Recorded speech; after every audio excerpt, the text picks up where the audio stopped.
Hi everyone, here I am in my garden with Lucy and Sarge. And I have a little thing I wanted to talk with everybody about. So, Gene Hackman died, and we're all just so shocked by, he was 95, but the manner in which he died is just so startling to us, that he was found, had been dead, he and his wife and their dog, the big mystery of Gene Hackman. And it got me to thinking. I've been thinking a lot about that, he never knew what would happen with him. He was a public figure, and then he just ended up dying.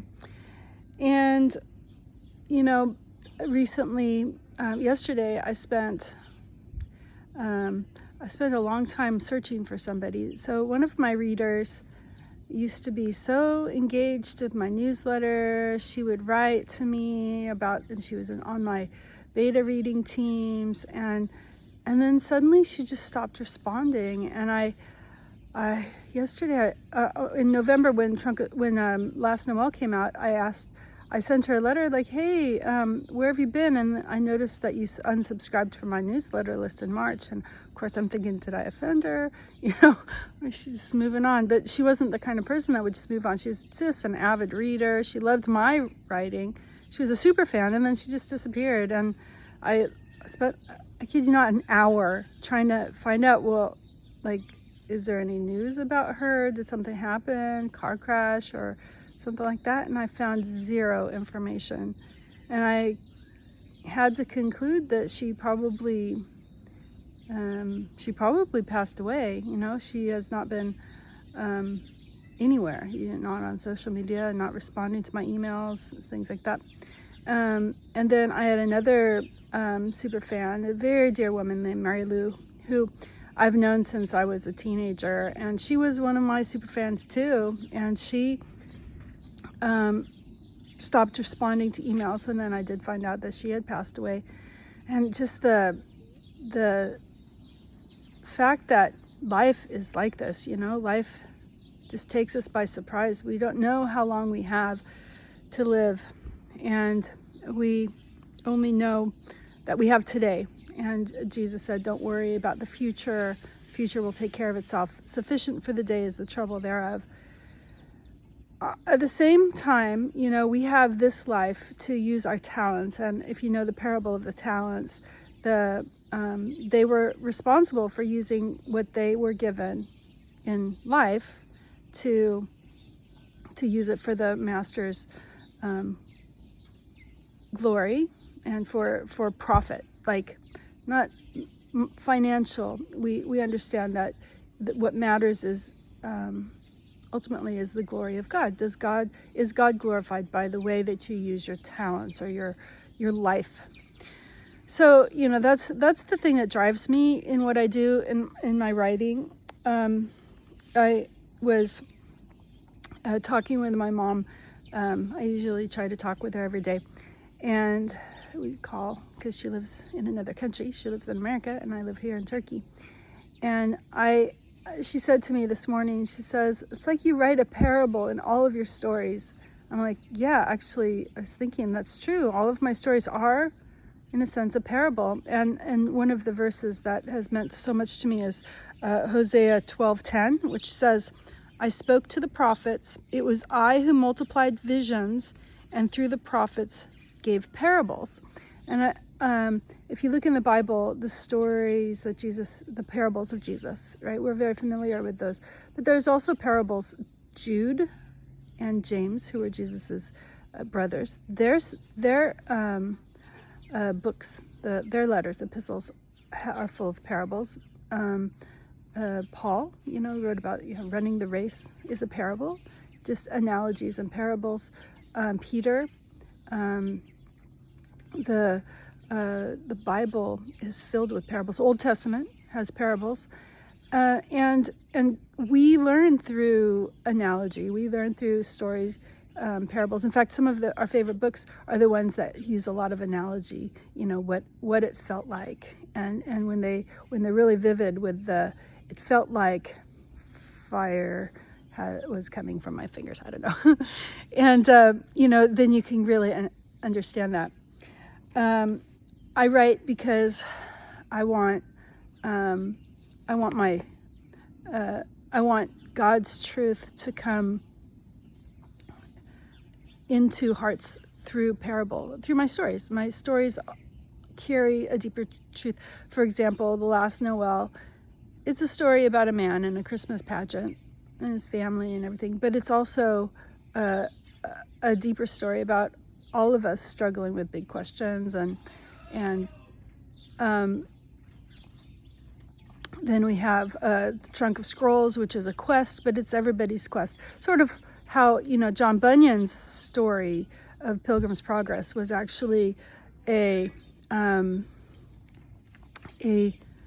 parable, and it's one of the best-selling stories of all time, Pilgrim's Progress, because it's this parable of Christian life. So I do try to write my stories as parables. Recently, I have been just scrambling. I'm so happy that my book has been ranking. You know, it's got that orange banner. This is #1 new release. And this past weekend, it was like in so many categories, just #1 new release, even best-selling in one or two of the categories. And I needed to stay there so people will see it. So I've been like sending emails and doing my best, but I want to write, you know, the next story that's on the way right now. What I'm writing right now is Monica's story. Okay, Monica is Reuben's wife from The Last Noel. Monica's story, she goes beyond the veil. She goes, she has a near-death experience, and so anyway, it's just a beautiful, meaningful story in my heart that I'm conveying. I think everybody's going to really love it. But before Monica's story comes out, we have Vera's story, which is just about done. I'm going to need some beta readers to read that. Vera is, as you know, the sister that Reuben lost, and he's struggling with, is she a Christian? Was she a Christian? What about her boyfriend? You know, because her boyfriend the dad thought he might have been a Christian, and so Reuben's sister's story. It's called Me, Myself, and It. It's haunting. She's haunted by a ghost, and so it's kind of an interesting type of beyond the veil type story. And I need to finalize that story, get it into beta readers' hands. If you're interested in beta reading it, let me know. And also Monica's story, I will be looking for beta readers. That's still in process. But how can I write if I'm just scrambling to try to get people to buy Trunk of Scrolls? I need people to spread the word. So that's one of the reasons I'm talking today is I need your help. I need your help. If I am going to write these stories, I need my fans, I need my readers to tell other people. Need them to tell, especially right now, I need people to tell people about Trunk of Scrolls, and so that I can work on writing, and I can work on finalizing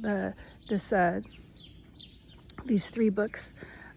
Hoping to have Vera coming out in a couple months, maybe three months,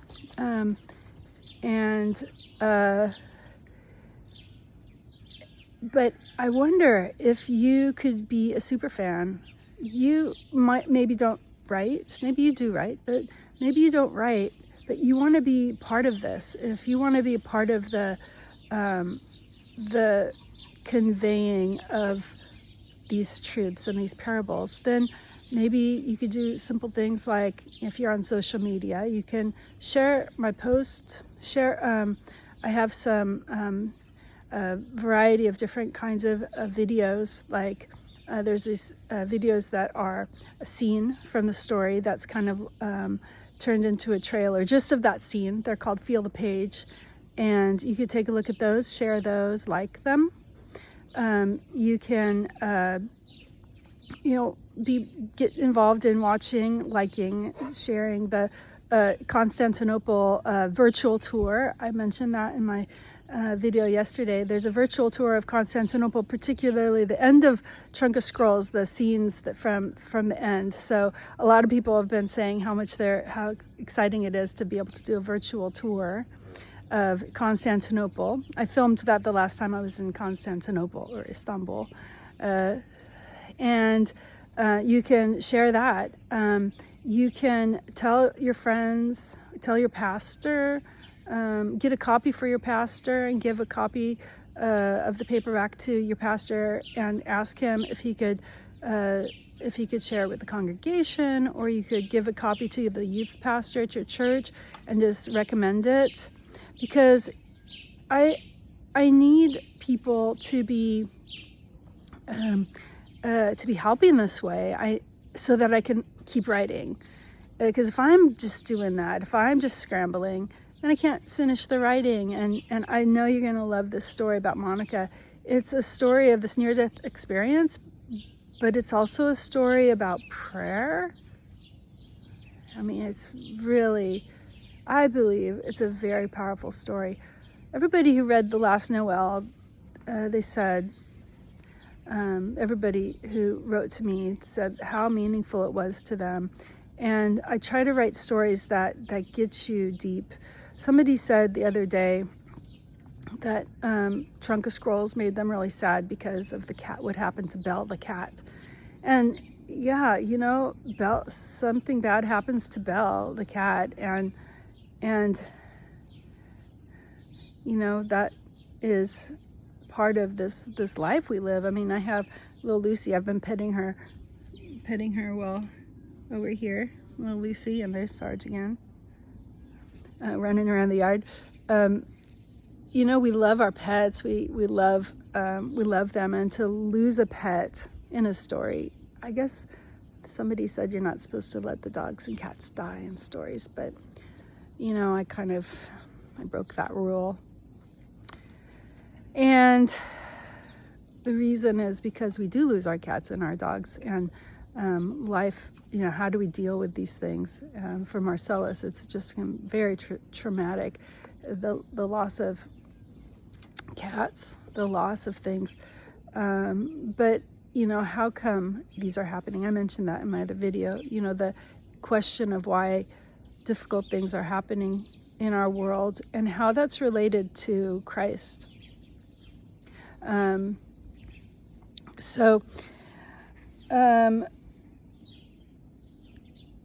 looking for people who can be on the ground with me. My publishing company is called Last Trumpet Press, and I'm hoping that the thought of the last trumpet, the trumpet call of God, we're going to be called home, like Mary Lou and possibly Amy. Either we're called home in our time, or we're called home with the trumpet. But we need to make our life count, and we need to make our moments count. There was the beginning of my, some of the people who've been in my newsletter list for a long time saw a lot of free books. And I was passing out free books for a long time because that is a way for people to get to know authors that are not known yet, or that don't have a book out yet, or just a sampling of a book by an author. Now I'm doing more books that are for sale and maybe unknown. You can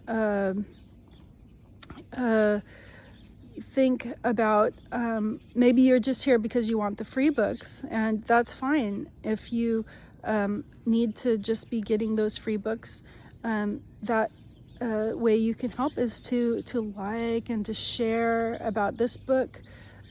If you're in Kindle Unlimited, a lot of times people who like free books are in Kindle Unlimited. then download my book. It's free on Kindle Unlimited, or join Kindle Unlimited.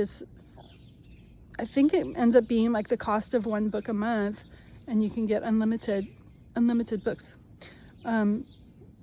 So I'm looking for some people on the ground who would be willing to help out with spreading the word, and who can join with me on this project. So you might know, you might not know, my my hope is for these books to be printed in Turkish, because the Turkish church has no Christian fiction.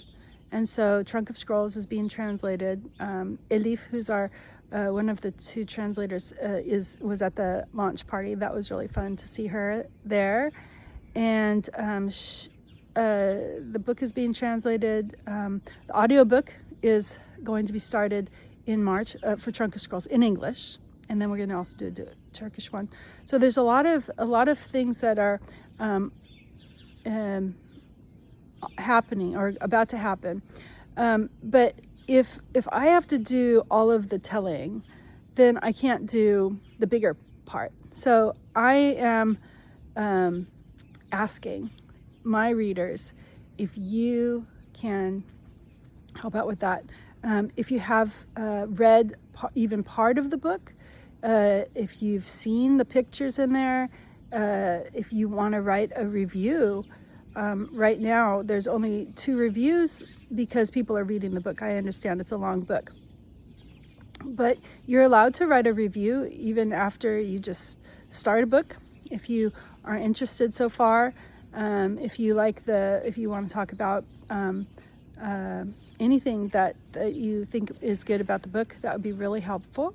So anyway, I wanted to send this little call for help, and ask you if you appreciate the faith-building stories that I've written, if you appreciate the faith-building newsletters that you receive, if you have been encouraged at all through my stories and through my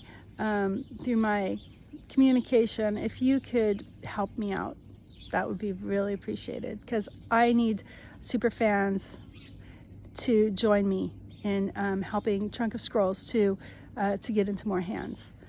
All right, that's it for now. Love you guys. Bye-bye.